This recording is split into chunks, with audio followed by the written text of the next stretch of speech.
Golly, that's good. I haven't found my first Blanton's. Wow. That's different. I really like that. Peychauds or Peychauds or... Yeah, now I'm gorgeous. Although probably fuzzier was better. Okay. So this is not what I expected.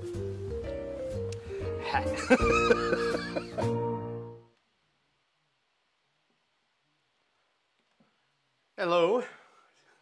I feel like I'm in uncharted territory. It's been a couple of weeks since we've done this. Literally, it was like 2 weeks ago. I was going to do it last week and things just didn't come together for it. So here we are, finally, Russell's Reserve. It's about time, right? Let's see, who we got? We got Kevin. Hi, Kevin. Hey, I'm glad you're here. I know that you've been looking forward to this one. I've been looking forward to this one. I'm going to go ahead and get it opened and get it poured. This has been opened, but I have not, and poured, but I have not smelled it and I haven't drank it. All right, so I wanted to pour it out so it was authentic when I did the photograph. You know, the whole reason I started this thing to begin with, the photograph. Shall I take you back to that time? Here it is. Now, I just did another one. It was one that I did a long time ago, actually, and it's on the Beautiful Bourbon Facebook page now, as well as a couple of other ones, because I've been promoting this same photo now for 2 weeks, a little over 2 weeks. So, yeah, time to do something different. I don't have it loaded up here, though, so. Anyway, all right, back to me. It's good to have you. Who else we got? Ah, hello. All right, so we're doing the Russell's 10-year. We're also going to be doing a cocktail called the Boulevard. I knew I would do that. The Boulevardier. Boulevardier. Boulevardier. Got it. The Boulevardier. I haven't even had anything to drink yet. I can't say it. And there's a reason. I wasn't going to do it, and then there's a reason that I decided to do it. And that gets us a little bit into the storytelling, which I spent all this time prepping and didn't print out. So I had to just try to do it from memory. Russell's Reserve is owned by the same company that owns Wild Turkey, which is Campari Group. Now, Campari Group bought Wild Turkey and all the brands that they had back in 2009 from its previous owner. That previous owner was in debt, and they really, really wanted to buy Absolute Vodka. So it's kind of a win-win. Campari Group, based in Italy, came in and spent like almost $500 million and bought Wild Turkey, and along with that, Russell's. This is named after the master distiller and his son, the Russells, whose name I had written down, but Jimmy and Eddie. So that's they signed it. How convenient. This is one of the lower proofs that Wild Turkey and Russell's put out, but it's also one of the longest aged bourbons in the whole line, which is kind of interesting. But the reason that I wanted to do the Boulevardier cocktail is because it has its roots overseas. There was a newspaper overseas that was done, and I guess it was called the Boulevardier. I said it right that time. And the gentleman who was behind that paper was well liked, and this guy decided to start a bar and name this drink after him, and that's where it all got started. But the other reason I wanted to bring it up is because I follow Russell's on Instagram, and I found out that they really want to push the Boulevardier because they're owned by Campari Group. And Campari has this liqueur, which by itself is not so good. This is bitter, but it's bitter for a reason. And we'll get into that when we actually do the cocktail in a little bit. First, we're going to do the Russell's tasting. And that's about the extent of what I can give you as far as the history of it, because I left my notes downstairs. I never even printed them out. I got them all ready on the computer, and that's it. So, but Wild Turkey isn't aged as long, but even the Wild Turkey 101 is a higher proof than this one. This is 90 proof. Got it poured. I need to talk more because I haven't let it sit long enough, and it's been in the bottle, and I didn't, well, I guess I poured it out the one time. Wonder if that's going to be good enough. I don't know. I don't have anything else about the Russells. They've been the master distillers there for eons. The bond just keeps getting better. There's several wild turkey brands, including Rare Breed, which is one of their highest proof options. I do like Rare Breed. We did Rare Breed on this show. I think it was April Fool's Day. We did Rare Breed. That was the day that I wore a really, really ugly shirt because it was April Fool's Day. So that's one of the things you do. All right, I can't wait any longer. I can't stall. Let's get this puppy underway. Ooh. Caramel jumps out at me.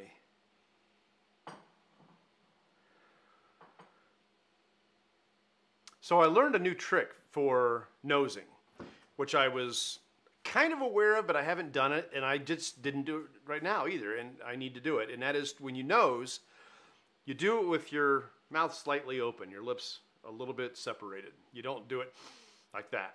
You let the smell, the aroma, not only get up into your nose, but take care of your taste buds as well. So I'm going to do that this time. That just feels weird. But it does change the nose a little bit. I'm picking up it's a little bit grassier. I'm getting maybe some tobacco notes.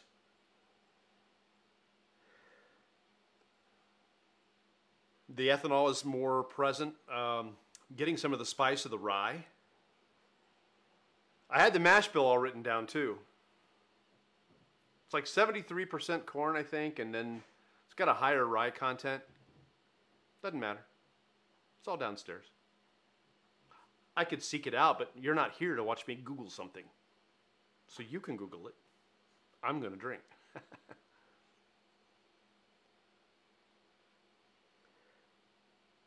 It's not, I mean, it's got a sweet nose, but it's not as sweet as other ones that I've smelled. Nosed. I guess smelled is good. Aaron.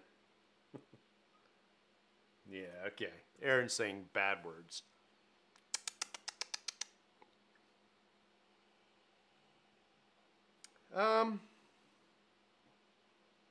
Some cinnamon for sure. The caramel's really jumping out at me. That's what I'm getting the most. And then that grassy side to it, which, you know, with the lips parted type of, I'm getting the grassier rye notes, the spices in that. So let's give it a taste, shall we? So last Thursday, I was in bourbon country and couldn't do a Bourbcast. How ironic is that? Went down to work in Lexington, and we took a quick little side trip over to Frankfurt, Bourbon on Main, which is where we got probably one of the world's best cheeseburgers. My son was with me and went over there, and I got just the regular house burger, but I got it with a fried egg on top and the bacon jam. And it's not just jam, it's like a preserves with like pieces of bacon in it. Oh my gosh. That's what I'm talking about. It's that good. That good. Bourbon on Main in Frankfurt. Not far from the State House, the Capitol. That is the Capitol, but the State House. But that's what this was. And then we were going to, Zach, I know you were asking, did I go and look for that ginger ale? I didn't. We got down. We drove 4 hours down, ate, did the gig that I had to do, which was about 5 hours. 7 hours altogether with prep. And then drove 4 hours back home. So there wasn't a whole lot of time to go fool around. I stopped for gas. I was going to go to Walmart and get some water for the car to drink. And I was going to get some windshield wiper fluid on the way. Didn't even stop for that. So I got to go back down like in September. I will search for that ginger ale. Sorry I didn't do it. All right. Drink it. Come on. I know. Okay. All right. All right. All right. All right. All right. Stop telling stories. I just wanted to say where I was last Thursday and why I'm 2 weeks out of practice. Here we go.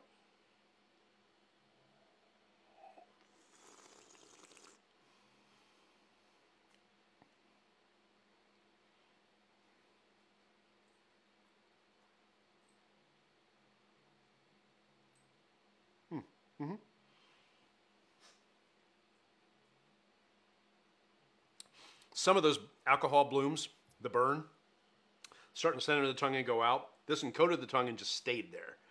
But the bloom was very slow, very nice. It was gentle, but one that you want to make sure you take your time to enjoy. I got some notes on that, but right then I was just trying to get acclimated to the ethanol in this, which isn't a lot, but it's still there. It's not oppressive. There's been other ones that I've had that have just like, whew, at the same proof. This one is very smooth, even as you let that first bloom hit and grow. So let's move on. I have some news too, which you may already know, but I'm going to give it to you in a minute.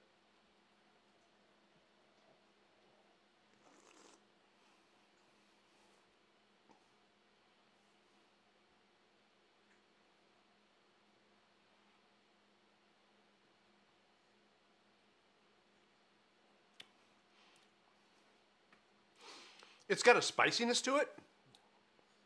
The rye content is, I'm going to say this is probably a higher rye. I'm definitely catching those spicier notes. It's got a nice buttery mouthfeel to it, which is also often indicative of a rye. Boy, it is spicy. I'm getting it's a fruity, licoricey type note on the back.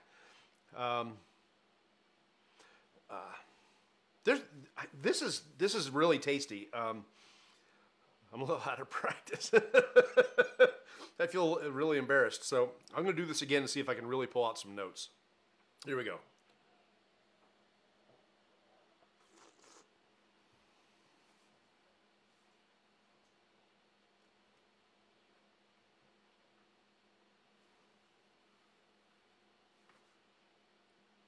All right. So where the caramel was really strong on the nose, it's still there on the palate. It just tends to be a little more sweet. It's not the same type of caramel. I think in this case, since I'm a little out of practice, I'm going to go to the flavor wheel and just kind of go through things and see what makes sense. So if I'm on caramel, I could go with maple syrup. I am not doing butterscotch. I'm not getting that out of it at all. I'm not sensing a lot of honey. The vanilla is maybe there, but it's not very strong. Honey, not so much. Black pepper, not really. Moving over on into your spices. The cinnamon is there. I won't say it's predominant. I can't tell you that. I would say maybe there's some coffee in it. Tobacco leaf I talked about on the nose, and I will corroborate that on the palate as well. You know, going back over into the grains, I think cereal, the toasted cereal and the rye would be maybe a part of that. Let me give it one more.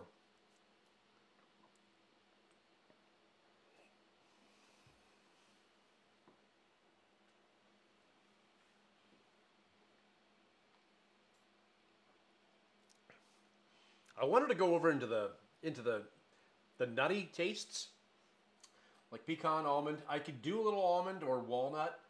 Normally I like saying like hazelnut. Hey Lister, how are you? Glad you're here. This one just is kind of all over the flavor wheel. So I like that. I like that it does different things, and I like that it's giving me different experiences. There's the spiciness of this one is what I'm a little taken aback by, but it's not. I'm not taken aback in a bad way. I like this.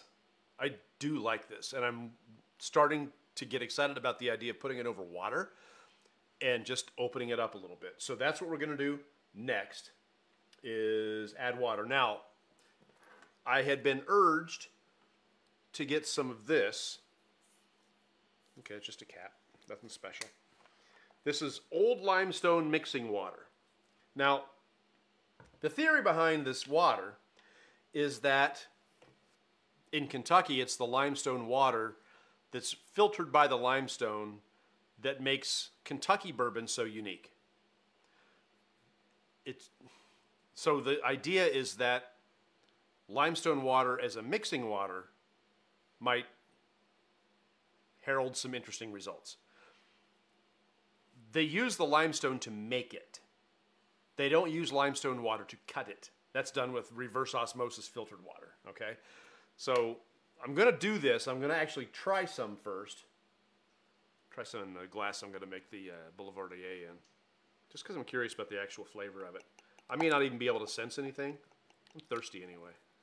It'll look good on the bar if nothing else.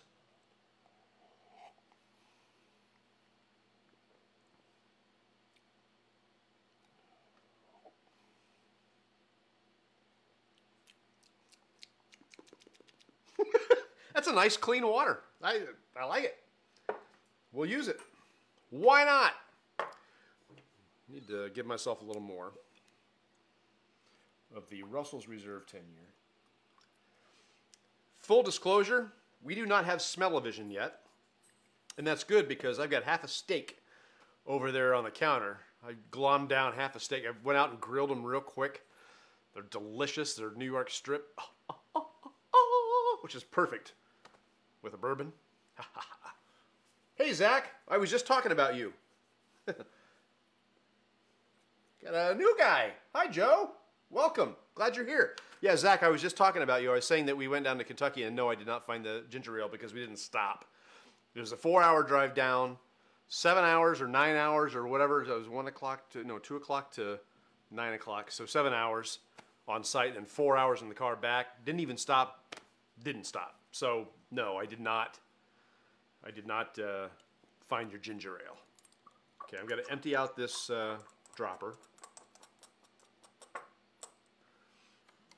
Will it reach? Oh, just. Nope, not enough. All right. It's a nice, clean tasting water. It's a gimmick, but it's not quite the same as the reverse osmosis that I normally use. Let's do it just a little more. There we go. All right. I'm gonna have to drink that before I put a cocktail in it. All right. So we've added a little water to the Russell's Reserve.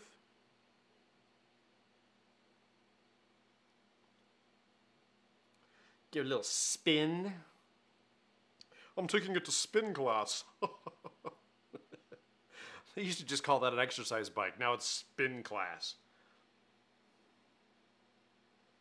All right. So Russell's Reserve 10-year with a little water.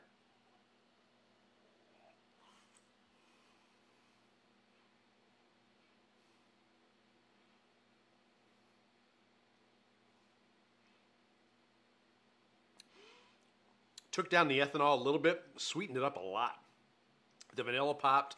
Caramel still what is there. I'm getting caramel more than anything else. Kevin's talking. Russell's 10-year, the bourbon I drank and was like, yes, I like bourbon. Still a huge go-to. I can see why. There's a lot going on. I mean, it's not as complex as other bottles, but the fact that it kind of traverses the flavor wheel, I like that. I mean, you're not going to get anything as complex as like an Old Forester 1910 or 1920. Those are probably some of the most complex bourbons I've ever had. But this is aged 10 years, which says a lot. There's a lot going on in that barrel. Translates to the bottle. And the flavor wheel is indicative of the fact that it has so many different flavor profiles, despite the fact that it's a higher rye. It's definitely spicier rather than sweeter, although on water it brought out the sweet. Some of it. The spicy is still there. I'm getting pepper now, especially on the finish. Black pepper. Yeah.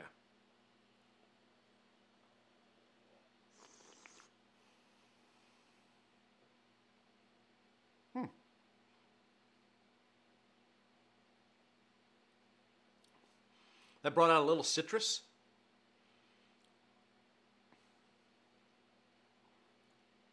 That's good. It's good. I like it both neat and on water. They both have different expressions. I'm going to say that neat gave it a little bit more complexity. There may be still some walnut in here, but I'm losing some of the almond. The licorice notes are gone. The tobacco's still there.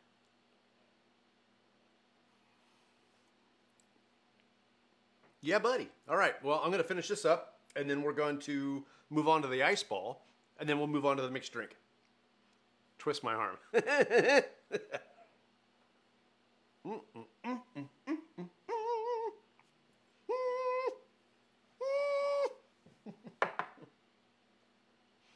Pull out my favorite little old-fashioned glass. It's great for just adding a... What am I going to say? What am I going to say? You know what I'm going to say?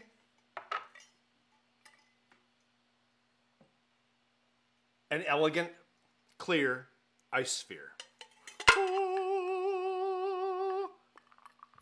I think I just broke it, pouring it into the glass. Got about a month, maybe a couple of weeks, and my new one will be here.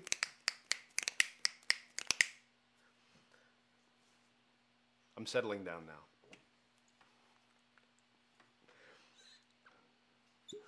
All right. Here we go. You know, this one has a mark on it, this ice sphere. I don't know if you'll be able to see it. Kind of looks like the Death Star. La la la la la la la la la. Zap. They do make a Death Star ice sphere mold. So if you're nerdy like me, you might think about destroying that rebel scum and getting a Death Star ice sphere mold. Why not? Unless you have no nerd in you whatsoever, and then we can't be friends. I think everybody here, though, be honest. So I found out, while this is cooling down, I'll tell you. You know I'm a video guy. I make movies, I make videos. That's my living. I edit TV shows. That's what I do for a living. That's why I go all out on these Bourbcasts. I want them to be lit right. I want them to sound good. I want them to be shot right. I want good lighting in the background. That's why it looks like this. So I was reading about production on Black Widow and production on The Mandalorian. And I found out that Lucasfilm and Disney have come together, and they are together. Disney bought Lucasfilm. But they've come together and they've built this new thing called, I'm going to forget what it's called now. I can check my email and find out what it's called. Because I sent it to somebody. I feel so stupid when I go blank. Just all of a sudden it was right there, which is why I started talking about it. It's right there, and now it's gone. I'll just, and maybe it'll come to me while I'm looking on email, because that's just the way everything works. Right there. It's called, load. It's called, it's not going to load. Dang it.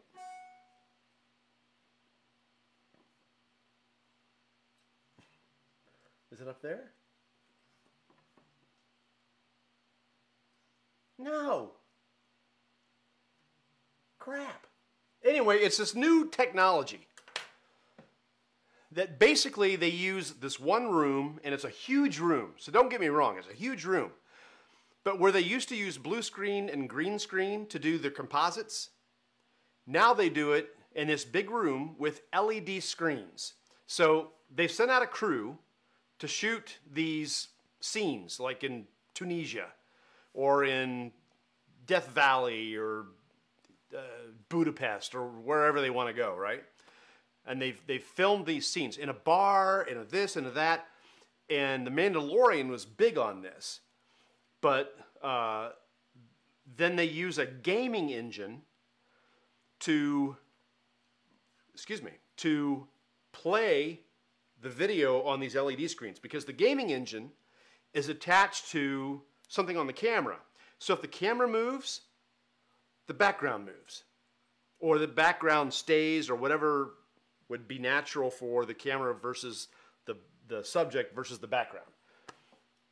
And it bothers the snot out of me that I can't remember what it's called. So I'm going to synchronize this email address. And if that doesn't work, I'll go to my stinking phone, because you're going to want to look it up. It's really cool. I'm going to go to my phone. Hey, Jeff, how are you? This is me being forgetful and not remembering anything, which is what forgetful is. The volume is what it's called. I should have just done that to begin with. Doggone it. The volume is what they call it. And it's just this big room with all these LED screens, and it cuts the cost. You can do a 10-hour sunrise. Sunrises are fast. From the time that they hit the edge of the earth to the time that the sun is fully seen is like 45 minutes. But if you need a sunrise scene, set the sun, that's your background for 10 hours if you want. Or sunsets. Or whatever. Because not only do the LED screens project your scenes, your studio scenes, but it also lights your talent. Incredible. That wasn't the announcement. I'm just waiting for this to cool down. The volume.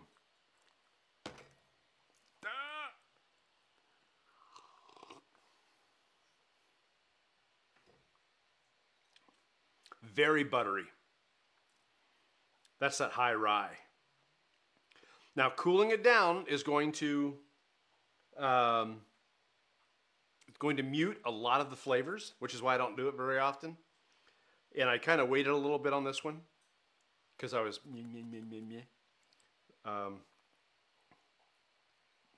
the caramel is strong, the tobacco is strong, that grassy side of things, that rye side, very buttery. I think for the first time ever, I can tell you that one on ice has improved the mouthfeel. The mouthfeel was not bad to begin with. This has increased its viscosity. That's a terrible thing to say about a bourbon. But it's true.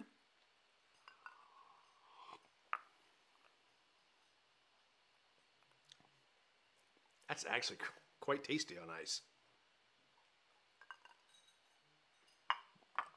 All right, before I'm too far gone, let's make a Boulevardier. Shocked. Can't read it, Jeff, without my eyeballs. Shocker there. Yeah.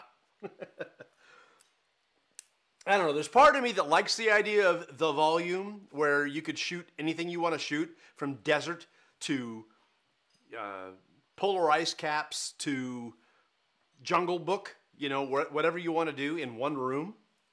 Just takes a lot of pre-production and going out and getting all the plates that you want to use and finding out how to use those in the game engine so that you're getting all the background that you want. But holy cow. I mean, I don't know if it'd save you any money. I don't know. It's interesting. All right, Boulevardier. Oh, before I get into this too far, I got an announcement, and I'm kind of really excited about it. So I mentioned that I was looking into getting further into this and wanting to maybe increase my credentials and get into bartending and things like that. Well, the first hurdle is now out of the way. Stave and Thief has a program that allows you to become a bourbon steward. And basically what it is that you can be able to talk about bourbon just the way we talk about bourbon.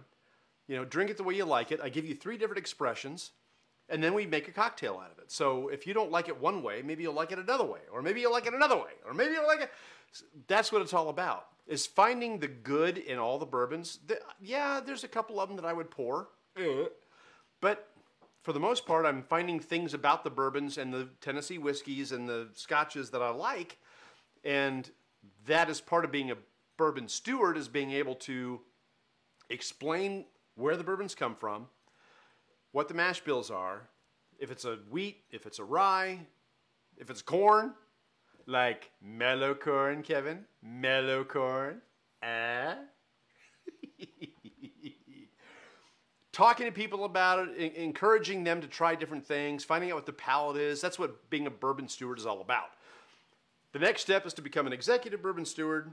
That's later, but I did take the test last night. I got 100%. Now, there are 26 questions.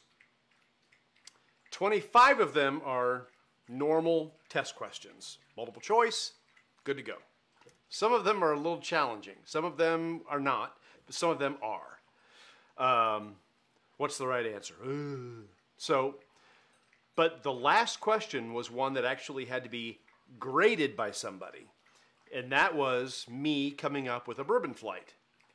Thanks to this Bourbcast, and thanks to you motivating me by watching the Bourbcast, I was able to put together a virtual flight based on my experience when we did the Buffalo Trace stuff. So I did a flight with Eagle Rare and Colonel Taylor, and although we didn't do it here, I have had George T. Stagg. So I was able to do a flight with those three and compare the notes that I had for, and I went back and watched the Bourbcast, Eagle Rare and Colonel Taylor, small batch. And then George T. Stagg, which I've had in a bar, the three of them share the exact same recipe. So I used those as my flight, and the fact that they are the same recipe was the reason for the flight. And then I showcased the fact that they're in different areas of the rickhouse. They have different proof. They've been in the barrel longer or shorter. And I ended up getting 100%, even with that one. So somebody graded it and went, yeah, and agreed, and I got 100%. So now I am a certified bourbon steward. That and a cup of coffee will get you conversation, but you know, it feels good. It feels good. I'm excited about it, and I'm going to go ahead and get the next level, which is the executive bourbon steward. That takes place in Louisville, and it costs a lot of money. You go to a university for the day, Moonshine University. Moonshine University is in place for people like you and me who love what we do and want to maybe start our own distillery. I don't want to start a distillery, at least not at this point in my life. Give me 10 years and maybe. I don't know. I thought about buying a still. Maybe. I don't know. But being an executive bourbon steward and having that knowledge and going to Moonshine University will help me step up. Being able to walk into a bar and apply for a job because I'm a bourbon steward may be helpful. I don't know. So that brings us to the Boulevardier. Oh, Kevin's talking to me. Mellow corn, the gem of the dumpster. Oh, my friend. Kevin. George Dickel. That's dumpster. Mellow corn I could drink. George Dickel, the 12-year. I think it was a 12-year. I did not like it. Now, that was a while ago. Maybe I'll drink it now and I won't hate it as much. We'll see. All right, we're going to pull out George. George wants to say hello.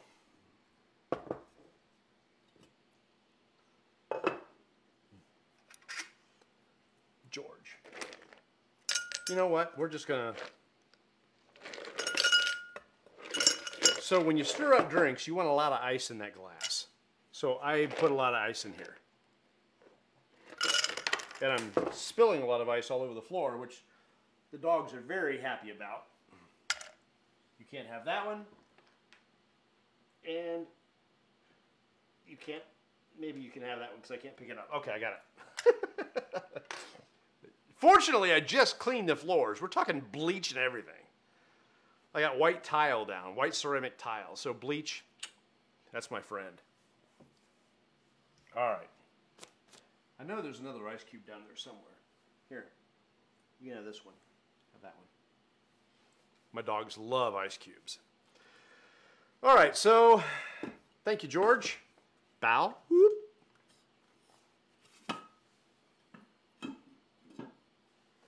All right, so what we're going to do, now the Boulevardier is based on the Negroni. The Negroni is a gin drink, and it's equal parts of everything. And we're going to do it a little bit different, okay?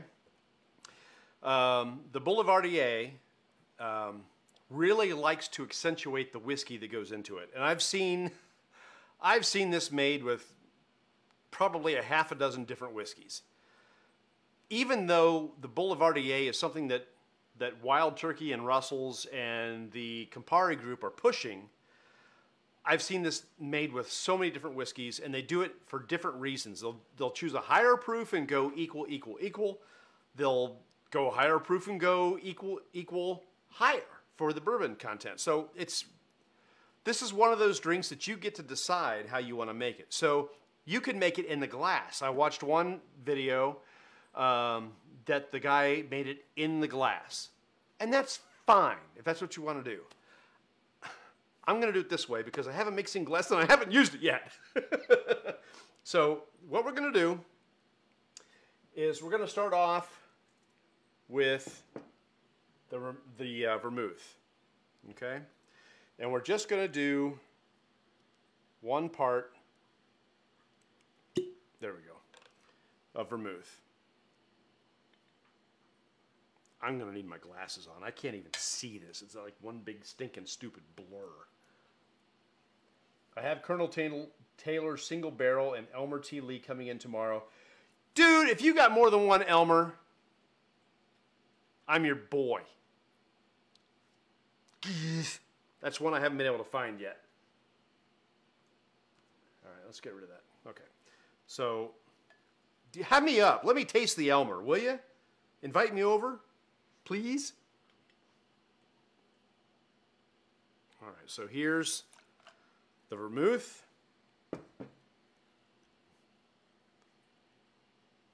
Here. Oh my gosh. I've opened this already. Why is it so hard to open? Goodness gracious. That vermouth smells good. I tried the Campari on its own. Don't do that. It is bitter. It is not to be drunk outside of a mixed drink. It is not tasty. Me no likey. All right, so we've got 2 parts of the same size of the Campari and the other stuff, the vermouth. So now we're going to go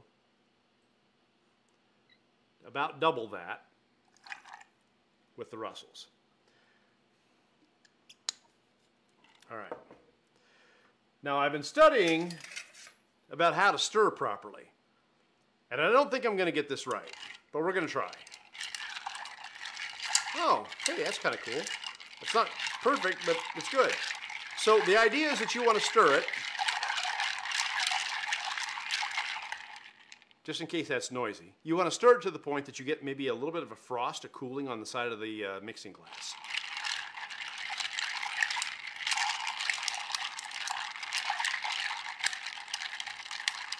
About 30 seconds.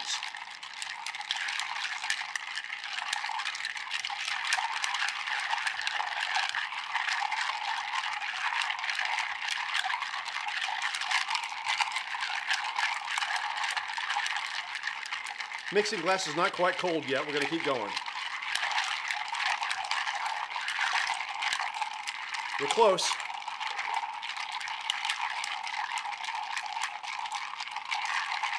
All right, that'll do. That'll do, pig. All right, so we'll pull out, I got to finish this water in here. All right, so now we strain. Now you can serve this on the rocks. You can serve this in a cocktail glass. You can serve it in a rocks glass like I just did. You choose your method. I'm hoping I'm going to like this. Because this, I don't like it. But I may like this. The Campari is bitter.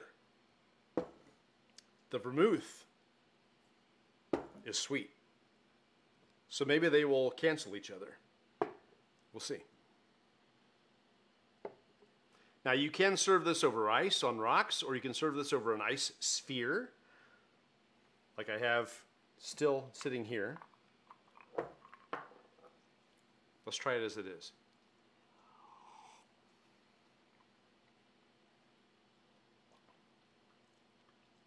Wow.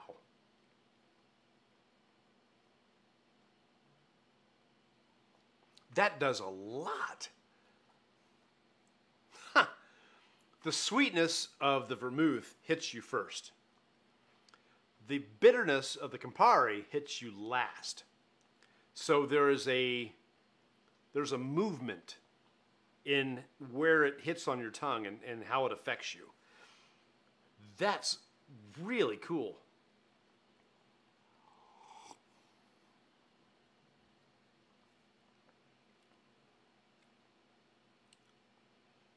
That's neat.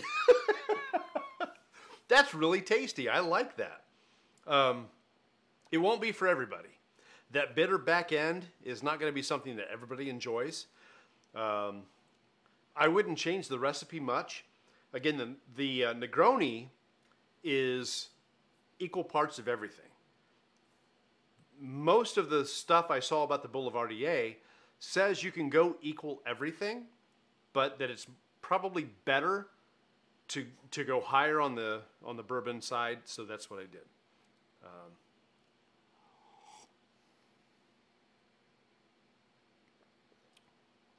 That's incredible. On the front and on the tongue, it's sweet, but on the back end, on the finish, that bitterness comes out. It's just that's fascinating. Will you open your door? No.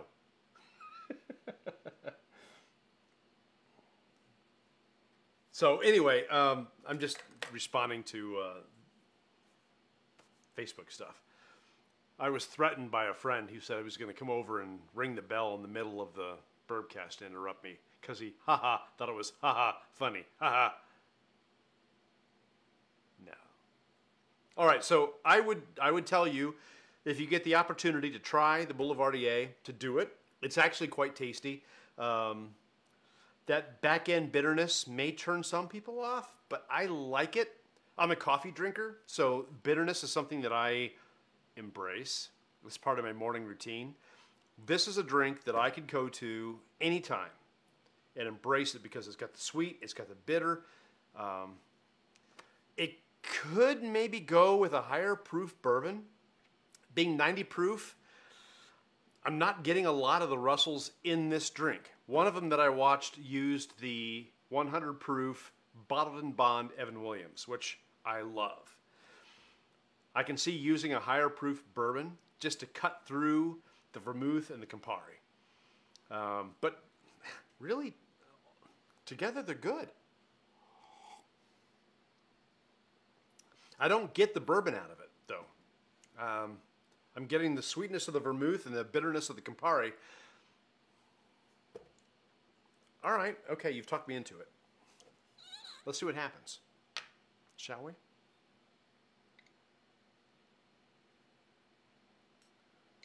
I'm already slurring. This is going to get bad. All right, let's give it a little twist. You know what I forgot? Shoot, doggone it. Orange. So I found out 2 weeks ago how important the garnish is. So we're going to do this. And it's not just the garnish that's important in this case. The Boulevardier will take an orange peel as garnish. That's fine. But in this case, the Boulevardier likes to have a flamed garnish. These are so old. I don't know if they're going to light. That's why I brought 2 different packages of matches with me. Now, the idea behind doing a flaming expression of the peel. Do not use a lighter that is chemical in base, such as a charcoal lighter or a cigarette lighter. Zippo, don't. Because if you use those, you're going to end up with lighter fluid or butane on your glass. Use a match. All the bars use matches. I know, I get it. They stink. But we're going to get past that. Maybe. Oh, shoot. Oh, this match is going to work. Oh, it does! Yay! Now, I want to get it past the sulfury, yucky, stinky part, so I'm not blowing that on my orange peel. All right. Now, this worked on the video. I've never done this before.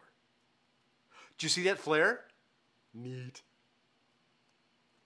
There, did it again. All right, so those oils that I just expressed from this rind hit the glass. Just in case, I'm going to do it again. I'm going to do it on a different match. Because it lit so hard. I'm going to use a wooden match. Maybe this side. There we go. Sulfur. All right, I'm going to do it closer to the glass this time, using the other end. There we go. And I have seen some people actually burn the rind itself. All right, then you go around the glass and dump it in. All right, let's try that. Okay. Somebody's talking to me. I do. You're right. I have a new 100 proof rye to try, and we will open that at some point. I didn't realize it was 100 proof. That's good. My friend Jeff brought me a bottle, another bottle from Indiana. We did their gin on World Gin Day, and he brought me their rye whiskey, so I get to try that.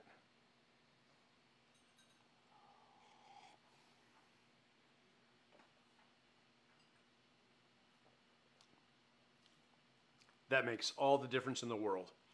You remember when I used to poo-poo on using garnish? Not anymore. I've learned something. In the use of lemon peel, orange peel, the bitterness of the Campari is still there, but it takes longer to sense it. The legs on the finish are much longer, and the Campari's at the very, very end of it. The orange peel has really mellowed that out, and that's good. That's good.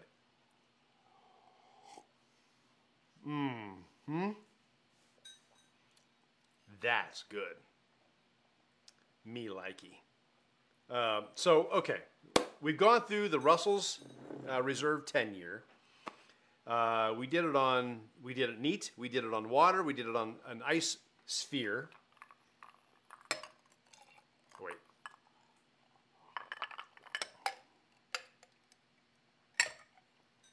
And then we made the Boulevardier, which is basically a Negroni, but instead of gin, you're using bourbon and a higher concentrate of it. Gin would be equal parts, third. This is third, 2/3. And maybe a higher proof bourbon would be a good idea. So, I want to say thank you for hanging out with me tonight. I'm sorry it's been 2 weeks. We will do this again next week. I had one picked out to do next week, and I didn't bring it upstairs with me, so I will tell you what it is. I'll just tell you what it is. So a friend of mine got in contact with me, and he said that he really wants me to do something new and different and exotic. All right. We'll do something new and different and exotic. We're going to do the Suntory Japanese whiskey. That's next Thursday on Beautiful Bourbon. Now, the Suntory, I think it's called, I don't remember what it's called, but there's a couple different types. The Suntory Toki, I think is what it's called. It's the gentleman who does the Suntory is the same gentleman who did the blending for Legent, which is a blended. I don't think they can call it a bourbon if it's blended. It's a whiskey, Legent. A friend of mine thinks it tastes like black cherries. It's a very delicious drink. So next week, I said, you know what? We're gonna go double core. We're gonna hit it hard. Next week we're gonna do the Suntory and the Legent. So if you're not doing anything this week, go out and find yourself a bottle of Suntory Toki, which is what I think it is, and the Legent. Should be available just about everywhere. If not, go to the next store. It'll be there. Kroger, on the Legent. Suntory, probably a little better chance of finding that one, but that's what we're doing next week. Going to do something different. And then I think the week after that, don't quote me on this because I may change my mind, but I think that a week after that we're going to be hitting Four Roses because I have not done Four Roses on the Bourbcast yet. And I've got lots of bottles of Four Roses downstairs. So, Suntory and Legent next week, and then Four Roses the week after that. All right? Are you ready? Break. I'm going to go. Somebody's talking. This is why I like you sometimes. Yeah, I'm only likable some of the time. The rest of the time, I'm tough to love. Easy to love. Easy to love. I'm going to finish this on my own, and I might even have a little more of this, and maybe more of all of it. Thank you for joining me. I appreciate it. We will see you next week on Beautiful Bourbon. Check us out on Instagram if you haven't yet. A new photo of Suntory and Legent will come up next week at some point. I have some ideas for that. That's all I'll say. And then we'll be doing Four Roses the week after. So stick around. Stick with us. Tell people about us. Tell people about the Instagram. Tell people about the blog. I had a message a few days ago. Somebody looking to see us upload more of these videos on YouTube because of people who don't use Facebook. We are populating YouTube. Slowly but surely, we're populating it. So it's YouTube/Beautiful Bourbon. Check us out there. Leave great comments because I am your humble, wonderful, brilliant host. All right. We will see you next week. And why won't that X go away? And I will see you next week, like I just said. This is what happens at the end of a Bourbcast. Nonsensical.